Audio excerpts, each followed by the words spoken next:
जय Hind dear friend. बड़ी खुशी की बात है कि केंद्रीय सरकार सेंट्रल गवर्नमेंट ने सी-टेट का नोटिफिकेशन जारी कर दिया है, जिसका फॉर्म आप 17 सितंबर से लेकर के 16 अक्टूबर मध्य रात्रि यानी कि 12 बजे से पहले तक भर सकते हैं। तो इसके लिए आप सबसे पहले अपने ब्राउज़र पर जाएं और लिखें www.ctet.nic.in और सर्च करें। सबसे पहले जो साइट आती है उसको स्क्रॉल करते जाएं और नीचे आएं और नीचे आएं और नीचे आएं और अंत में आपको मिलेगा फॉर्म फिलअप करने का एक ऑप्शन। तो ये रेड से घेरा हुआ जो ऑप्शन दिख रहा है उस पर आप क्लिक करें और फॉर्म को फिलअप करें।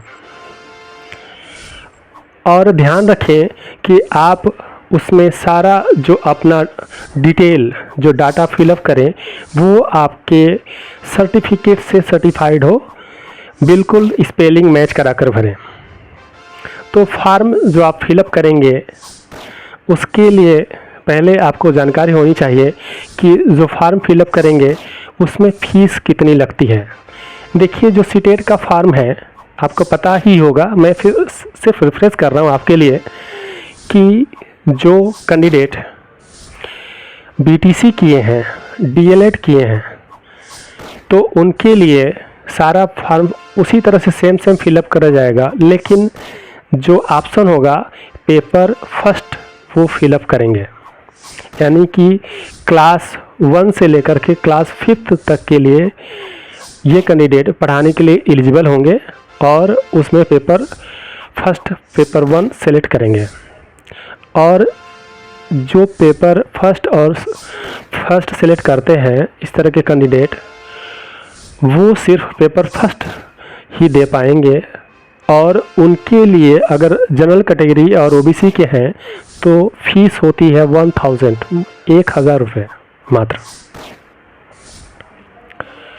और यदि ये कैंडिडेट एससी या फिर फिजिकल डिसेबल्ड कैटेगरी के आते हैं तो उनको फीस लगेगी 500 रुपीज़ ओनली, 500 रुपया मात्र। लेकिन वहीं जो कैंडिडेट बीएड किए हैं उनको क्लास 6 से लेकर के क्लास 8 तक यानी जूनियर हाई स्कूल तक पढ़ाने के लिए एलिजिबिलिटी उनकी है, और वो केवल सेकेंड फॉर्म फिलअप करेंगे, पेपर सेकेंड फिलअप करेंगे। केवल सेकेंड पेपर फिलअप करते हैं, मतलब एक ही पेपर फिलअप करते हैं, तो जनरल कैटेगरी और ओबीसी के लिए जो फीस निर्धारित की गई है वो 1000 यानी 1000 रुपया है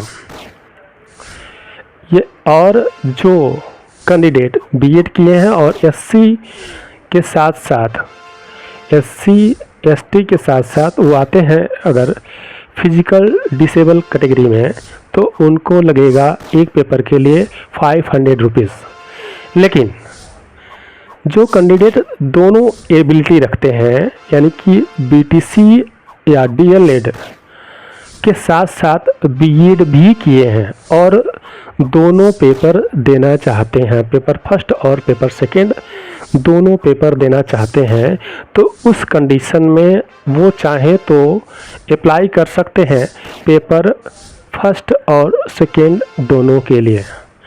और दोनों पेपर जनरल कैटेगरी के कैंडिडेट जो कि दोनों पेपर देना चाहते हैं उनके लिए फ़ीस निर्धारित की गई है 1200 रुपीज़, 1200 रुपये मात्र। और यदि कोई एससी एसटी या फिजिकल डिसेबल कैटेगरी का कोई कैंडिडेट है, वो दोनों पेपर देना चाहता है, पेपर फर्स्ट पेपर सेकेंड यानी प्राइमरी और जूनियर हाई स्कूल दोनों के लिए अप्लाई करता है, और बीएड के साथ साथ बीटीसी या डीएलएड किया हुआ है, तो वो जो है जनरल कैटेगरी का यदि है तो 1200 रुपया, लेकिन SC/ST और साथ में फिजिकल डिसेबल कैटेगरी का है तो उसको 600 रुपया देना है। ये फीस निर्धारित की गई है। ये तो हो गई हमारी फीस जो निर्धारित की गई है।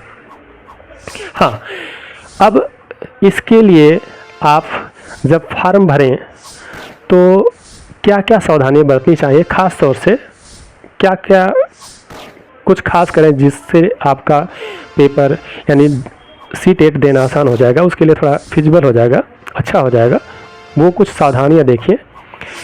तो सबसे पहली सावधानी तो ये बरतनी चाहिए कि आप जितना जल्दी हो सके इस फार्म को फिलअप कर दीजिए, क्योंकि इस फार्म में देखेंगे एक जो जगह है वहाँ पर दिया गया है कि यदि NIC को लगता है बहुत ज़्यादा कैंडिडेट ने फार्म भर दिया है, उनको परेशानी होती है एक दिन में पेपर दिलाने में, तो क्या करेंगे, लिखा हुआ है कि 1 दिसंबर को एग्ज़ाम निर्धारित है जो सुबह 9:30 से लेकर के 12 तक होगा। पेपर सेकंड यानी पेपर सेकंड पहले हो जाएगा, यानी B.Ed वालों का एग्ज़ाम पहले हो जाएगा, जूनियर हाई स्कूल का एग्ज़ाम पहले हो जाएगा। और शाम के टाइम 5 बजे 2:30 से यानी 2:30 बजे से लेकर के 5 बजे तक पेपर फर्स्ट होगा, जो प्राइमरी के लिए होगा, यानी पेपर फर्स्ट होगा ये। अब यहाँ पर देखना ये है कि यहाँ पर अगर अधिक कैंडिडेट हो जाते हैं जो कि एक दिन में एग्ज़ाम नहीं कराने के लिए सक्षम होती है NIC, तब उस कंडीशन में जो एक्स्ट्रा कैंडिडेट होंगे उनको 30 नवंबर को ही उनका पेपर हो जाएगा। यानी कि अगर आप लेट फॉर्म भरते हैं तो संभावना बनती है कि आप एक्स्ट्रा कैंडिडेट में आएंगे, तो आपका पेपर 30 नवंबर को यानी एक दिन पहले ही हो जाएगा आपका। और एक और परेशानी होगी कि अगर आप फार्म भरते हैं और उस समय जब आप फार्म भर रहे होते हैं तो आप जो सेंटर डालते हैं अपने सुविधा के अनुसार, अक्सर अपने घर के आसपास करीब लोग जो है सेंटर लेते हैं, तो आप सेंटर जो सिलेक्ट करेंगे, नियरेस्ट 3 सेंटर सिलेक्ट करते हैं, तो उसमें जो सेंटर सिलेक्ट करेंगे प्रायोरिटी के अनुसार, जो पहला होगा सेकेंड थर्ड होगा, तो इस तरह से आपको पहला आपका निर्धारित सेंटर जो आप सिलेक्ट करते हैं सेंटर, वो आपको मिलने की संभावना कम हो जाती है अगर बाद में आप फार्म भरते हैं। तो पहले फार्म भर देते हैं तो आपके जो सिलेक्टेड सेंटर है उसके आसपास उसमें से आपको जो है सेंटर मिलने की संभावना बन जाती है। तो ये हो गया तो सिर्फ सिलेक्ट करने की बारी। लेकिन फॉर्म भरते समय बहुत सारी और भी चीज़ें देखने को मिलती हैं जिससे गलतियां हो जाती हैं। गर्ल्स कैंडिडेट जो कोचिंग गोइंग है वो तो अपना फॉर्म खुद जाकर फिलअप कर देती हैं, गलती होने की संभावना कम हो जाती है, नहीं हो जाती है। लेकिन बहुत सारे ऐसे फीमेल्स होती हैं जो हाउसवाइफ हो गई हैं इस समय, या फिर इंगेज हो गई, उनके पास टाइम नहीं है फार्म भरने का, वो किसी और को भेजती हैं फार्म भरने के लिए, तो वहाँ पर गलतियाँ होने की संभावना ज़्यादा हो जाती है। और कहीं कहीं ये देखने को मिलता है कि जो फार्म फिलअप कराने गया उसको पूरी जानकारी नहीं, तो क्या करता है कि दे देता है जैसा तैसा करके, जो वहाँ पर नेट चला रहा होता है बंदा, वो जो है अपना फार्म फिलअप कर देता है, उसमें गलतियाँ हो जाती हैं। और बल्कि जो फार्म फिलअप कराने गया होता है बंदा, वही साइन भी कर देता है, तो वहाँ पर क्या होता है कि साइन मैच नहीं करती है, साइन जो काउंसलिंग होती है तो वहाँ पर साइन मैच कराने में दिक्कत होती है, और आपकी बहुत सारी चीज़ें गलत भी हो जाती हैं जो कि आपके काउंसलिंग के लिए, आपके एग्ज़ाम के लिए प्रॉब्लम क्रिएट करती हैं।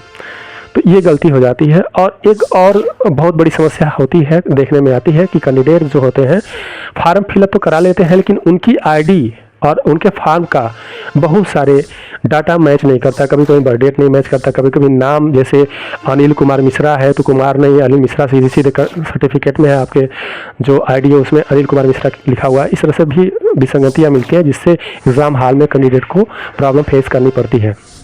तो अगर आप फार्म फिलअप कर रहे हैं तो उसके बाद अपनी आईडी का जो है करेक्शन करा लें ताकि आपको एग्ज़ाम में भटकना न पड़े।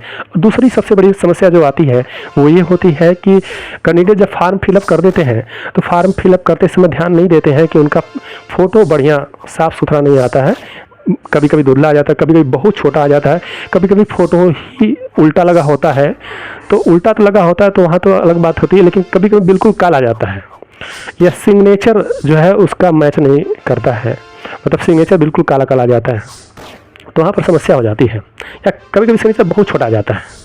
तो उस कंडीशन में आप जो है फार्म जब फिलअप कराएं तो एक बार अपने फार्म का रिवीजन कर लें, या जो प्रिंट करके आपको फार्म मिल रहा है उसको आप अच्छे से अपना अवलोकन कर लें कि वहाँ पर कोई गलती तो इस तरह की नहीं हुई है। अगर ऐसा कुछ होता है कि आपका फ़ोटो नहीं मैच करता है तो प्रोविजनल फार्म एग्ज़ाम हॉल में भराया जाता है, तो आपका टाइम एक्स्ट्रा जाता है। मतलब एग्ज़ाम हॉल में आपका एग्ज़ाम शुरू होने के समय कभी कभी इन्विजिलेटर फार्म भराने लगते हैं प्रोविजनल फार्म, तो आपका टाइम वहाँ पर फार्म फिलअप करने यहाँ वहाँ दौड़ने में चला जाता है, आप डिस्टर्ब हो जाते हैं मेंटली, तो आपका जो एग्ज़ाम है वो इफेक्टेड होता है, आपके मार्क्स इफेक्टेड होते हैं। तो इसका ध्यान रखें। इस तरह से आप अगर चीज़ें करते हैं तो ये चीज़ें तो आपका फार्म अच्छे से फिलअप हो जाता है। अब फार्म फिलअप करने के बाद कुछ बातें कर लेते हैं सिलेबस की। तो सिलेबस जो पहले का था, जो पहले के टेट हुए हैं, सेम सिलेबस है, सिलेबस में कोई चेंज नहीं है। आप देखेंगे सेकेंड पेपर के लिए तो जो चाइल्ड डेवलपमेंट वाला है, यानी बाल विकास वाला है, पेडोलॉजी वगैरह है, पेडोलॉजी है, तो वो 30 नंबर का आता है, जिसमें 10 नंबर का पेडोलॉजी है, और जो है 20 नंबर का क्वेश्चन है, इस तरह से करके आता है। और आपका मैथ साइंस में देखें तो 60 नंबर का टोटल होता है, तो 20 नंबर आपको पेडोलॉजी होता है और 40 मार्क्स जो है आपको क्वेश्चंस होते हैं। और अगर आप आर्ट साइंस के हैं तो वहाँ पर SST आता है और आपको पेडोलॉजी होती है, तो सेम होता है, 20 + 40 होता है।